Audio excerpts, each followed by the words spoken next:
तो आपके प्रथम भाव के स्वामी और नवम भाव के स्वामी अगर एक साथ कंजक्शन में आपके सप्तम भाव में बैठे हो तो ये कंजक्शन आप पर किस प्रकार का प्रभाव डाल सकता है, मैरिज के बाद आपका जीवन साथी के साथ संबंध कैसा रह सकता है और इसका ओवरऑल जो प्रभाव है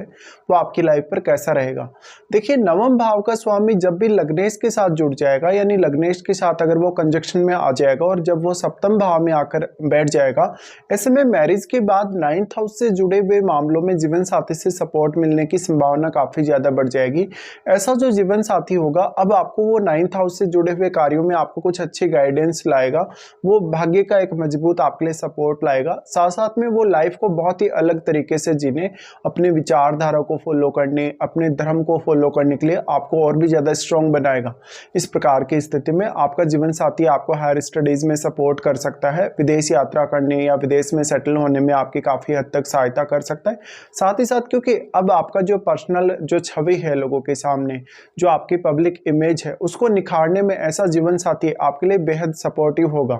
लेकिन आपको ये देखना होगा कि आपका जो लग्नेश है वो किस प्रकार का प्लैनेट है और आपका नवम भाव का जो स्वामी है वो किस प्रकार का प्लैनेट है। क्योंकि वैसे तो देखा जाए तो लग्नेश और नवम भाव के स्वामी आपस में मित्र तो होंगे ही, लेकिन वो किस प्रकार के प्लैनेट्स हैं और वो यहाँ वास्तव में जब बैठे हैं आपके सप्तम भाव में, तो सप्तम भाव में वो कैसी स्थिति में बैठे हुए हैं। इसके साथ साथ आपका जो सप्तमेश होगा यानी आपका 7th लॉर्ड, वो भी आपके लिए उतना ही मैटर करेगा। इसके साथ ही अब 7th लॉर्ड आपका अगर वेल प्लेस्ड होगा तो जीवन साथी और भी ज्यादा कहीं ना कहीं अपना इम्पैक्ट आप पर डाल पाएगा। ऐसे में ये हो सकता है कि आपका जीवन साथी आने के बाद आपकी लाइफ में कुछ बहुत मेजर बड़े चेंजेस आ सकते हैं, जो कि पार्टनरशिप को लेके कहीं ना कहीं अपने रिश्ते को बहुत ज्यादा बेहतर बनाने को लेके हो सकते हैं। इस प्रकार का जीवन साथी आपकी लाइफ में कुछ और अलग प्रकार के वैल्यूज ऐड करेगा, जो वास्तव में आपकी लाइफ में आपके लिए काफी सपोर्टिव होंगी। अब जो आपका लग्नेश और आपका यहाँ 9th लॉर्ड जो आया है आपके सप्तम में, वो आपके चार्ट में कौन कौन से भावों को प्रभावित कर रहा है, कौन कौन से भाव पर वो अपनी दृष्टि डाल, उन भावों के मामले में भी आपको विचार अवश्य कर लेना चाहिए। इसके साथ ही आपके सप्तम भाव में क्या कोई अन्य ग्रह आपके लग्नेश या आपके 9th लॉर्ड के साथ बैठा है, उस ग्रह पर भी आपको विचार करना उतना ही ज्यादा जरूरी होगा। तो मेनली ये कंजक्शन अब आपको लाइफ में एक अलग प्रकार से जीने, एक अलग प्रकार से लाइफ में विचार करने और अपने स्टैंडर्ड्स को सेट करने में मदद जरूर कर सकता है।